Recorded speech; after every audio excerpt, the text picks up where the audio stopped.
हमारे पैसे वापस करो, वापस करो, वापस करो। तानाशाही नहीं चलेगी, नहीं। इस तरह का नारा लोग लगाने लगे। आप देख सकते हैं लोगों में कैसे आक्रोश है। यह तस्वीर है घोटालापुर का, जिसमें पैसे दोगुने करने के नाम पर ठगी किया गया, जिससे लोगों में बढ़ा आक्रोश। इन भोले भाले गाँव के साथ यह ठीक नहीं हो रहा है। सरकार को इस पर कड़े एक्शन लेनी चाहिए। भीड़ को रोकथाम करने के लिए प्रशासन भी लगे हैं, लेकिन भीड़ कमने का नाम ही नहीं ले रहा है। की आक्रोश बढ़ता ही जा रहा है, जिसमें लगता है और पुलिस बल की जरूरत पड़ेगी। क्या है पूरी मामला, आइए बात करते हैं हमारे ग्राउंड रिपोर्टर पूजा से। पूजा, अभी वहाँ क्या हालात है? आपको क्या लगता है यह हालात थमने का नाम ही नहीं ले रही है? रिपोर्टर ने बताया, लोगों में भारी आक्रोश है। लोगों का कहना है कि पैसे दोगुनी करने के नाम पर बैंक हमसे धोखाधड़ी किया है, और यह कोई बैंक नहीं है। बैंक के नाम पर फर्जी बैंक है, फर्जी योजनाओं में फंसाकर लूटा गया है। अब हम लोग यहाँ से बिना पैसे लिए वापस नहीं जाएंगे, यह पब्लिक का बयान है। आइए डायरेक्ट पब्लिक से बात करने की कोशिश करते हैं। तभी एक आदमी से बात करने पर पता चलता है। कहिए आप लोगों की क्या परेशानी है और इतने ज्यादा संख्या में क्यों इकट्ठे हुए हैं? हम लोगों को झूठी स्कीम में लूटा गया है। हम भोले भाले पब्लिक को बेवकूफ बनाया गया है। अपना पैसा इन्वेस्ट कीजिए, पैसा दोगुनी कर दी जाएगी, और जब पैसे लेने की बारी आए तो कहते हैं यहाँ कोई पैसा जमा ही नहीं हुआ है, वो एजेंट फर्जी था।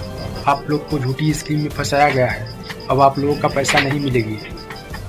वो हमारा बैंक का एजेंट नहीं था। अब आप लोग बुरी तरह से फंस गए हैं। झूठी मोहर डॉक्यूमेंट बनाकर आप लोग को बेवकूफ बनाया गया है। ये सारी बातें बैंक से सुनने को मिल रहा है। यह सुनकर रिपोर्टर ने कहा, तो आप लोग वह एजेंट के पास जाइए। एजेंट को आप लोग जानते हैं? एजेंट तो दिख ही नहीं रहा है। एजेंट का क्या नाम था? एजेंट का नाम रामलाल था। बताइए मैडम, हम लोग अपने जरूरत के लिए पैसे रखे थे। हमारी बिटिया की शादी के लिए पैसे जमा कर रहे थे। कैसे हम बिटिया को शादी करेंगे? कोई अपने बच्चे को पढ़ाने के लिए पैसे जमा कर रहा था। सब लोगों ने कुछ न कुछ करने के लिए अपने पैसे मेहनत मजदूरी करके इकट्ठा किए थे, और यह लोग झूठी स्कीम में फंसाकर हम लोगों से पैसे ऐंठ लिए। लोगों को झूठी स्कीमें बताकर भोले भाले गांव वालों को लूट लिया गया। कृपया सभी से अनुरोध है, किसी भी तरह की गलती ना करें, नहीं तो पुलिस एक्शन ले सकती है। प्रशासन को मजबूर ना करें, यह हमारी वार्निंग है। पुलिस की वार्निंग से लोगों में कुछ राहत आई। आप बैंक मैनेजर हैं, आपको क्या कहना है? क्या ऐसा होना चाहिए? इन सभी के साथ ठगी किया गया है। मेरे बैंक का झूठी दस्तावेज और डॉक्यूमेंट बनाकर, जो किसी भी स्तर से मेरे बैंक के डॉक्यूमेंट से मैच नहीं कर सकता है। यह सुनकर गांव वाले सारे उम्मीद तोड़ दिए। क्या हुआ भाई साहब, आप शादी के लिए क्यों नाराज हो गए? तो क्या करूं, तिलक के लिए आप लोगों के पास पैसे तो है नहीं, फ्री में शादी कर लूं। अपने बच्चे को पढ़ाया लिखाया है, आपको फ्री में दे दूं। इन पैसों के कारण गांव में कई लोगों का भारी नुकसान हुआ। किसी का शादी टूट गया, किसी का संपत्ति बिक गया। अब क्या होगा, कैसे करेंगे हम अपनी बिटिया की शादी? हमारे पूरे जीवन भर की जमा पूंजी लूट गया। तभी उसका बेटा कहता है, रो मत माँ, मैं शहर जाऊंगा और वहाँ बड़ी कंपनियों में काम करूंगा। धीरे धीरे मैं अपनी बहन की शादी के लिए पैसे इकट्ठा करूंगा। इस बार नहीं हुआ तो क्या हुआ, अब अगली बार मैं अपनी बहन की शादी करूंगा। ये कहकर मोहन चला जाता है। अगले दिन मोहन शहर पहुंचता है और वह एक सेठ के पास जाता है काम मांगने। सेठ उसे काम पर रख लेता है। कुछ दिन काम करने के बाद एक दिन मोहन का सेठ बीमार पड़ जाता है। हालात गंभीर हो जाता है। अरे मैं क्या करूं, सेठ जी की तबीयत और भी बिगड़ती जा रही है, और मालकिन घर पर नहीं है। मुझे गाड़ी भी चलाने नहीं आती है, और हॉस्पिटल यहाँ से काफी दूर है।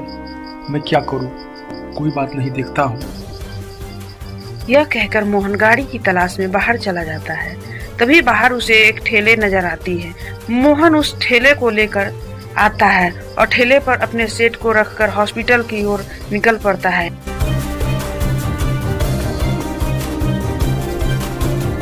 इधर सेठ की पत्नी अपने मायके से घर पर आती है। अरे घर पर तो कोई नहीं है जी, कहाँ गए? मैं आ गई मायके से। पास में पूछने पर पता चलता है कि एक लड़का उन्हें ठेले पर बिठाकर अस्पताल की ओर ले जा रहा था। उर्मिला हॉस्पिटल की तरफ जाने लगती है।